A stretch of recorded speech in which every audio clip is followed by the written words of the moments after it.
क्या आपको पता है कभी कभी हमारे साथ ऐसा होता है कि हम किसी वस्तु को छूते हैं तो वहाँ पर हमें करंट लग जाता है। जो चीज़ें बिजली की अच्छी सुचालक होती हैं जैसे लोहा आदि वे आसानी से इलेक्ट्रॉन को जाने नहीं देते हैं, इसलिए उन परमाणु में इलेक्ट्रॉन दौड़ते तो रहते हैं मगर बाउंड्री से बाहर नहीं आते। किसी भी वस्तु में करंट तभी दौड़ता है जब उनके परमाणु में इलेक्ट्रॉन मूव करते हैं। जो बिजली के खराब कुचालक यानी खराब कंडक्टर होते हैं उनमें इलेक्ट्रॉन आसानी से बाहर निकल जाते हैं और कई बार एक्स्ट्रा इलेक्ट्रॉन जमा भी हो जाते हैं। इसी कारण जब आप प्लास्टिक की कंघी अपने बालों में फेरते हैं तो इसमें से कुछ इलेक्ट्रॉन छू करके आपके बालों में समा जाते हैं और कंघी के पास नेगेटिव चार्ज कम हो जाता है और पॉजिटिव चार्ज ज़्यादा हो जाता है। ये हम जानते हैं कि पॉजिटिव और नेगेटिव चार्ज अपनी ओर खींचते हैं, इसीलिए कागज़ के टुकड़े खींचे चले जाते हैं। जब किसी व्यक्ति या वस्तु में इलेक्ट्रॉन की संख्या बढ़ जाती है तो नेगेटिव चार्ज भी बढ़ जाता है। फिर ये इलेक्ट्रॉन किसी पॉजिटिव इलेक्ट्रॉन्स जो अन्य वस्तु व्यक्ति में होंगे और बढ़ने लगते हैं। इसी कारण करंट या बिजली का झटका महसूस होता है, यानी इन इलेक्ट्रॉनों की त्वरित गति का ही नतीजा है हल्का सा करंट लगना।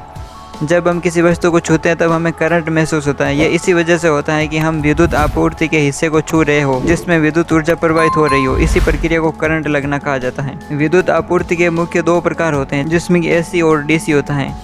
एसी आमतौर पर निरंतर बदलती रहती है और घरों और कारखानों में उपयोग होती है, जबकि डीसी आपूर्ति इस तरह होती है इलेक्ट्रॉनिक उपकरणों, बैटरी आपूर्ति और सोलर प्रणालियों में उपयोग होती है। तो इसके अलावा हम ये भी देखते हैं कि कुर्सी से हमें करंट कैसे लगता है। तो हम प्लास्टिक की कुर्सी पर बैठकर ज़्यादा हिलते हैं और पैर ज़मीन को ना छू रहे हो तो प्लास्टिक की कुर्सी हमारे कपड़ों से अलग होने वाले इलेक्ट्रॉन को जमा करने लगती है। जैसे जैसे पॉजिटिव चार्ज जमा होने लगता है, जब तक आप कुर्सी पर बैठे रहते हैं ये चार्ज आपके साथ रहता है, परंतु जैसे ही आप कुर्सी से उठते हैं ये सारा चार्ज कुर्सी के पास चला जाता है और जब कुर्सी को कोई छूता है या फिर कोई बैठता है तो हल्का सा उसे करंट लगता है।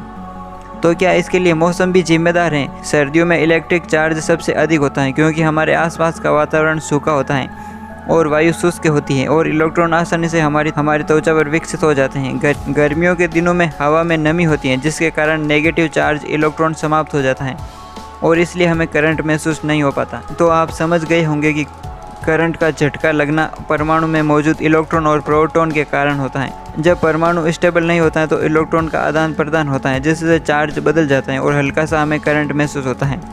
तो इसी वजह से हमें यह हल्का सा करंट महसूस होता है। तो आज के इस वीडियो में बने रहने के लिए आप सभी का धन्यवाद। अगर आपने अभी तक हमारा चैनल सब्सक्राइब नहीं किया तो आप हमारे चैनल को सब्सक्राइब कर सकते हैं। चलिए मिलते हैं जल्दी नेक्स्ट वीडियो में, तब तक के लिए जय हिंद।